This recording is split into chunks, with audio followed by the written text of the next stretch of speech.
Hi, I'm Ed Amoroso from Tag Cyber, and I'm here with my good friend Tushar Kothari from Attivo Networks, where he is the CEO. Hi, Ed. Great to see you. Hi, Ed. Thank you very much for having me, and it's great to see you guys again as well. It's my pleasure to have a good friend here to visit us in New York City. Sure. Hey, now we want to talk about your company. Yeah, please. You guys have been very successful the last couple of years. Tell us a little bit about how the company started, how you got into this business. Then we'll talk about technology in a little bit. Yeah, so actually, a lot of our engineering team came from some of the largest security companies like McAfee, Cisco, Palo Alto, and all that. And they had been designing prevention technology for last decade. And they came to conclusion that the perimeter was changing. It was becoming porous. And it's, prevention alone is not going to work. Detection is going to be one of the key requirements. And within detection, so we thought let's address that market before it happens. This was back in 2013 when we were taking some of the pieces of technology and putting it together into a overall vision and a product platform. And it became, deception as a technique has a lot of fundamental merits. It's signatureless. It's no false positive. The high efficacy. It's efficient. We don't have to process data. The bad guy comes to you instead of you going after bad guys, which is always a better way. So we thought that we'll create a platform built around deception to detect and thwart attacks in the future if the intruder makes it past the perimeter. And sure enough, in the last 5 years, we have seen lots of breaches even with the companies who had best-in-class prevention technologies. So our vision has been vindicated, and we are seeing a lot of traction. We are building a very exciting company. We have we are in this new category called deception, and by far we are the leader based on our technology depth, customer traction, and the momentum we are seeing. Let me ask you, as you were getting started, did you find in talking to customers that you had to both sell the product and also sell deception? And is that changing? Like, are you at the point now where you can just sell your platform without having to convince them of deception? Yeah. So, how is that going? So I think, yes, you're right, very, very accurate. So first 2-3 years, it was, we were doubting deception and a lot of question marks. And of course, there was a lot of people had experience with the HoneyNet technology, which has been around for a long time. Nothing bad with that technology. It's just that it was not scaled and designed to operate inside the network in an enterprise environment, which we have done. So there were a couple of years which went in, evangelizing the idea and all that, and I know you helped quite a bit with that. But today the world is changing. Gartner is continuing to recommend that as one of the top few initiatives for enterprises to go and deploy. And so we're seeing each year a lot more customers come to the market with a deception requirement. And we are seeing two things. One, every year or compared to previous year, twice the number of customers entering the market with the budget, and the budget is becoming much larger. Deception is becoming an ubiquitous new layer of security. If you look at our product today, we deploy in endpoint, we deploy in networks, we deploy in SCADA networks, we deploy in IoT, medical devices, we deploy in data centers, we deploy in cloud infrastructure, AWS, Azure, Google Clouds, OpenStack. We are even getting ready for serverless application world. So deception everywhere is taking off.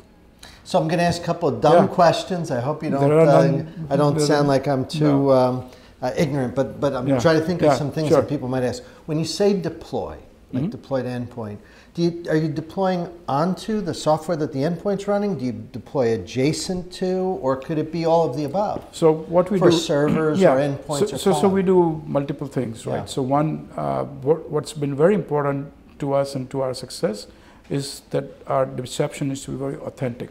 So we should look exactly like your real endpoint, your real server. There should not be anything that gives away that we are decoys, otherwise no good. So we've done a lot of work on that.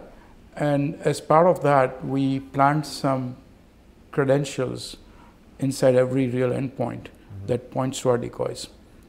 And the other thing is, when I say we deploy, we're actually projecting the decoys. We're not deploying, which makes it so scalable. Because otherwise, if you think about it, we can take about 1,000 IP address in a 5,000 IP network, so almost 20% density. And we can do that from just very few servers. I think it's such a wonderful scheme. Yeah. Now, you told me a great example of a use case where there had been a hacked server, and you stood something up next to it. Tell us a little bit about it. I know you can't mention customers or anything, but that's a wonderful case study. Yeah, look, I think if you look through our customer base, we have unfortunate fortune of earning business from all the guys who have been, have been breached and have headlines in the newspapers and elsewhere. And the reason as once these companies get breached, they usually, get the best security professionals to shore up their security practice and all that. And when those guys come and do full research of what's available, they realize that deception is one technology that allows them to have a ability to play counter moves if somebody comes into the network. Active defense. Active defense, and it is so important. And the example I was giving you is one of our customers breached, and during the breach, they invited us in to see if we could help. And the attackers had taken over the Active Directory, a lot of endpoints, and they were issuing themselves, gift cards that they could then monetize outside. And working with the partners and the customers, we were able to stand up decoy servers to gift card servers for the attackers to come, and that's how we were able to get ahead of it. So the more important thing here is that when you're under attack, having a layer of deception gives you ability to have a counter move.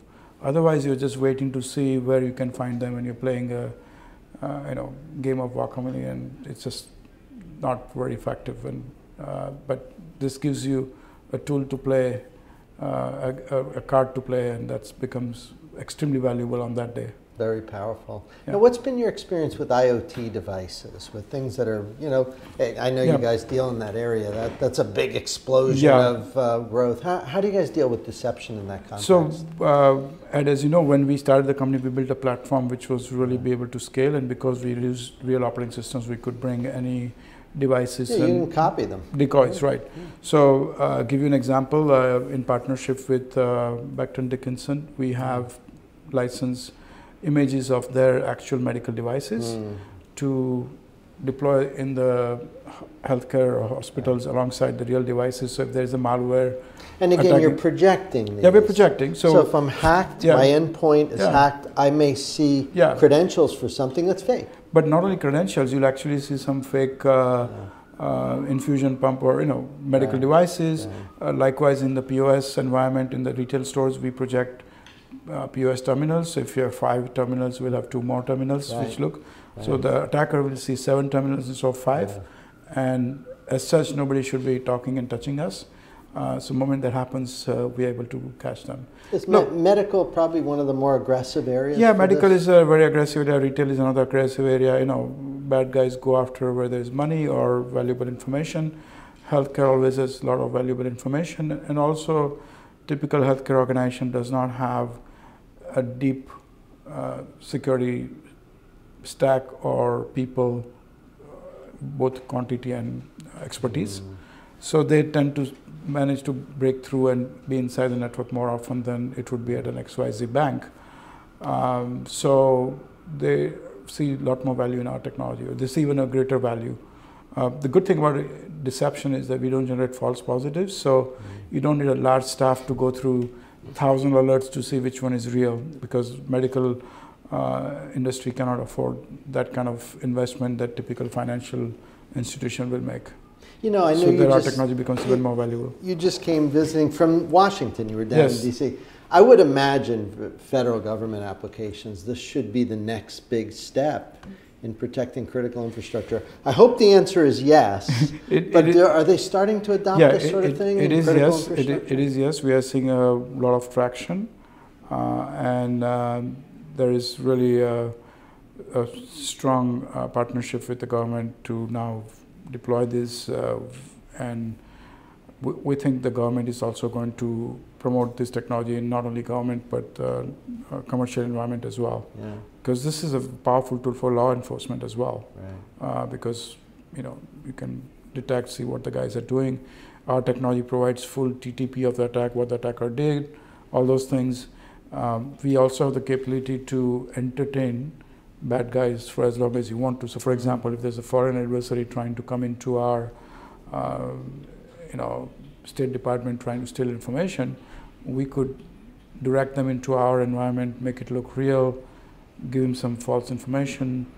Deception has always been a part of the warfare, and for government, it's even more important. We even have ability to be able to do countermeasures and things like that. So we are seeing some very, very good interest and traction in the government. One thing that I'm guessing people must ask you is when you deploy deception into an environment, and we've got this projected decoys across the infrastructure, how do you make sure functionally that the good guys don't stumble onto the bad stuff and scanners and IT tools? Yeah. I know you spend a lot of time thinking about that. Share with us how you do that. So, a couple of things, right? So, first of all, the good guys don't use the methods the bad guys use, right? So, they're not going to dump the memory and look to see what the credentials are, or they're not going to do a scan to see where's my server. So, the techniques that the bad guys use are different than what the good guys use. Now, so unless somebody's curious or some insider employees got malicious intention, well, then they should be caught anyway. They should be caught, and we have had examples that our technologies led to companies, our customers identifying such people and have been terminated. So there is that aspect. But the other aspect is that you always have all this infrastructure in your network, like your scanners and things like that. And what we do is we learn and whitelist them so that we don't alert on them, as well as we don't respond to them. So you don't want your scanner to suddenly think there are 500 more endpoints. So we are dark to them, so they don't see us, and we don't alert on them because we know they're a scanner.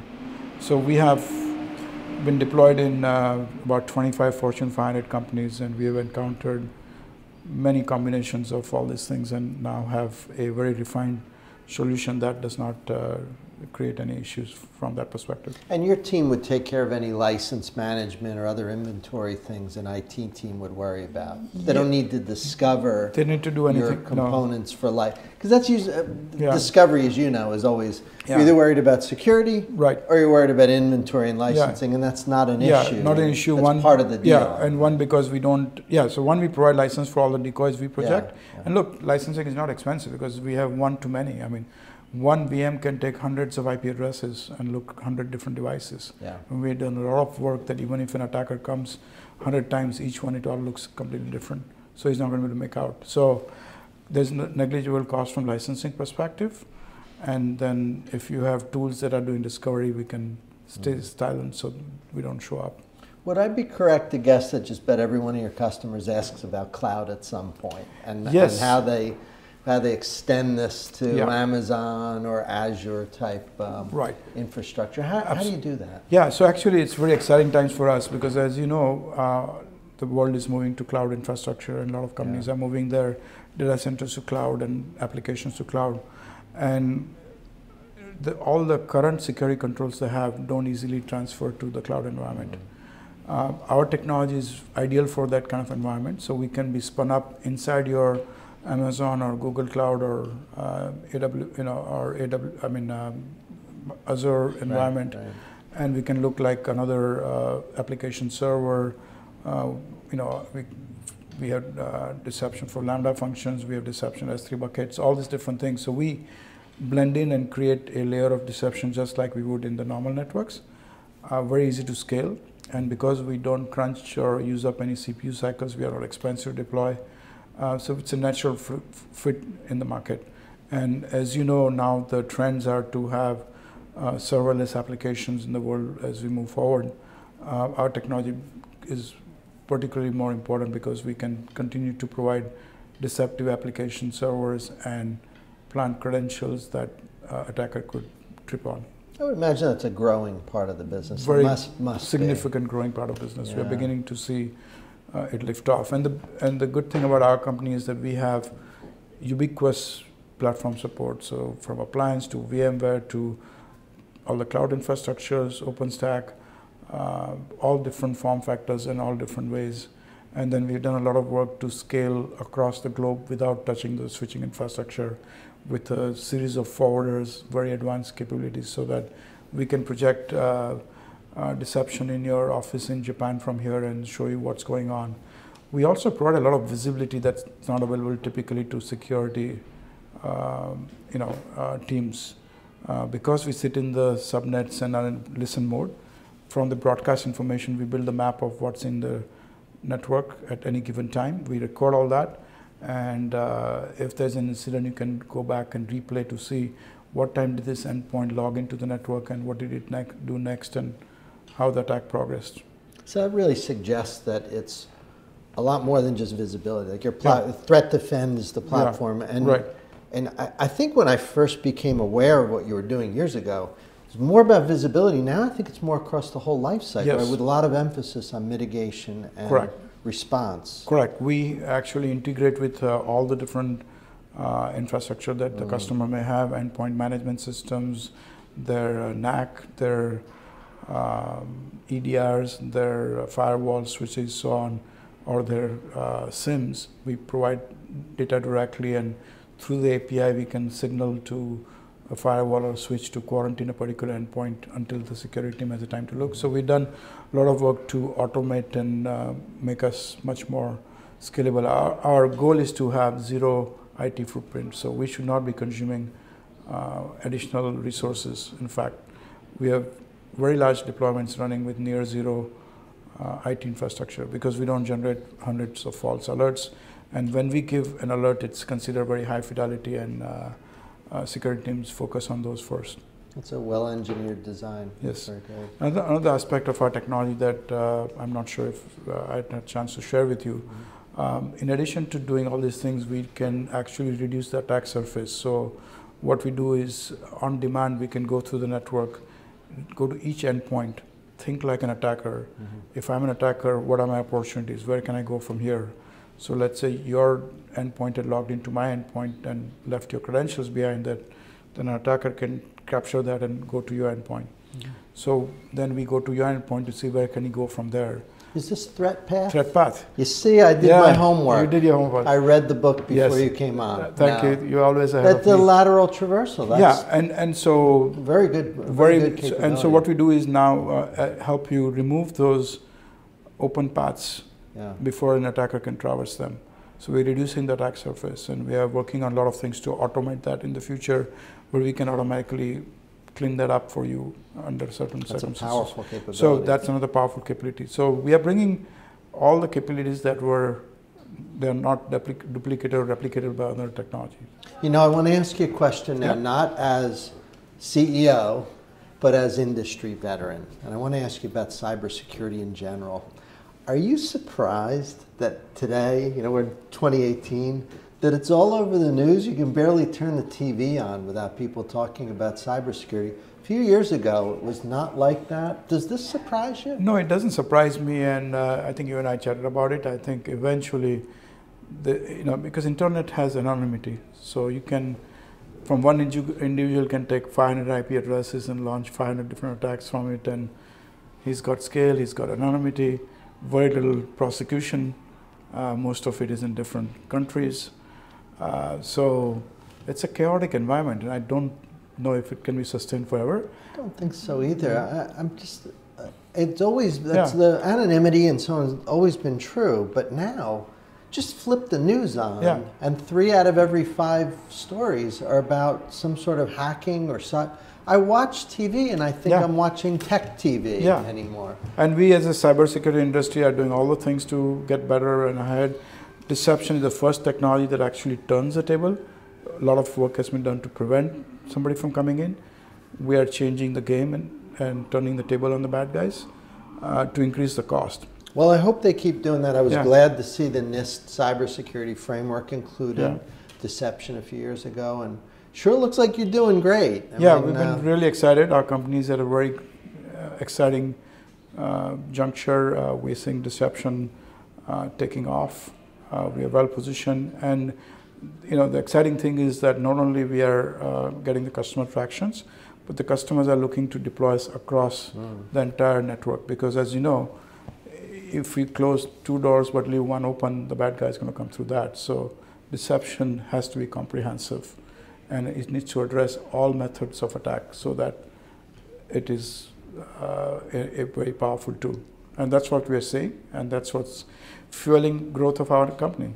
I'm so glad really exciting. Well, no, it's great to see, and keep doing good work. Thank you. We need you to keep protecting our businesses and government. And no, we are super excited, and our team has, learned a lot of things over the last 4 or 5 years, which we are taking forward and continuing to innovate at a very rapid pace. That's great. Well, you keep up the good work, and thanks for stopping by to see us. Thank you very much. It's wonderful. Great seeing you. And we will see you next time.